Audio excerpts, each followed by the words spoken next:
boats? Not exactly. It lifts the boats that it lifts, but it definitely lifts some. Others, it ramps down. We had a footwear presentation just before this one in this room, and everybody's talking, and somebody from Mexico raised, how come you're not sourcing from Mexico?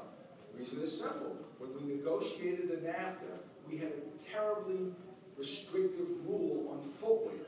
So footwear imports never, ever grew on NAFTA. But if you look at denim and the tops, they sky under the agreement. So again, specificity is important in these agreements.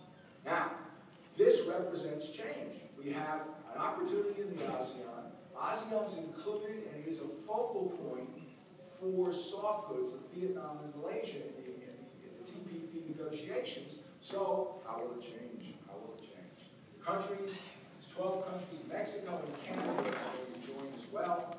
And having been in a number of sessions, it is a round robin of constant negotiations and lobbying trying to figure out where we're going on this deal. I am convinced that this deal will live regardless of who wins the presidential election. It will go forward in some fashion. It will have fits and starts. It will be difficult to be implemented. The rules are incredibly complicated because there's overlapping trade agreements already in place for some of these countries. But countries to focus on in terms of the soft goods business is clearly Vietnam, to some extent Malaysia. Those are the big ones in play. Vietnam by far dwarfs the others. Will it make a difference to you or me? Well, when you look at the numbers, you can find out what are these countries producing in the ASEAN and how are they likely to benefit or not benefit from the agreement. Well, if you take a look at the top 10 imports from the ASEAN, you can get an idea what the whole area is producing. And you see cotton underwear is strong because certain producers have relocated production from China and elsewhere into the region. The bottoms, the dresses are big, knit shirts, and pajamas and cotton dresses. Dresses of all sorts, as a matter of fact, are big in the ASEAN. When you break it down quickly, you can take a look at the quantities exported, the top 10 quantities exported from the various countries. And if you take a look at Cambodia, strikingly, pajamas and nightwear is number one today. It was knit shirts years ago. But these things change. So if we look at the overlying landscape of what's being exported today and try to figure out whether those categories will be preferenced tomorrow, those are the opportunities. Or conversely, if those quantities which don't have production are preferenced, will they rise up? As we go through the countries, I haven't included all of them because some of the production is non-existent. Indonesia, of course, is a huge potential market. It is not in the TPP. The Indonesian society not to take advantage of this particular opportunity because to negotiate a trade agreement with the United States is an exhausting enterprise. The Malaysians tried it once and backed away, but this time they decided to come on board and fully negotiate. It is very difficult to do so. And when you add in 11 other countries trying to get some sort of symmetry and some sort of commonality of the rules, you can see the difficulty. In Malaysia, the woven tops are heavy in Malaysia in terms of value. This is quantity. You've got the pajamas again. You've got some integrated producers. Malaysia will also be a big beneficiary under the TPP. Why? Vietnam and Malaysia will get preferences. We don't know how fast those preferences will be enacted. Will they come in immediately? Will they be phased in over 5 years, 10 years, 3 years? Those things are yet to be decided in the soft goods trade. But that's what we're seeing in terms of this dynamic. Philippines is not part of the TPP. They're trying their own legislation.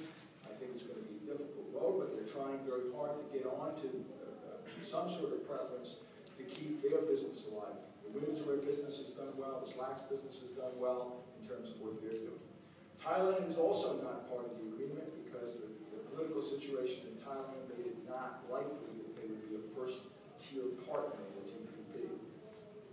Vietnam is the colossus in terms of this business for apparel production, and Vietnam is the issue for the United States. The domestic industry in the United States wants a very restrictive rule of the TPP, so it's hard to qualify goods from Vietnam coming into the United States to be free. Conversely, those that import a lot want a rule that's very simple. They want a cut and sew rule. So if I bring the fabric from China and I do a CMT, I finish it in Vietnam, the goods would qualify for duty-free.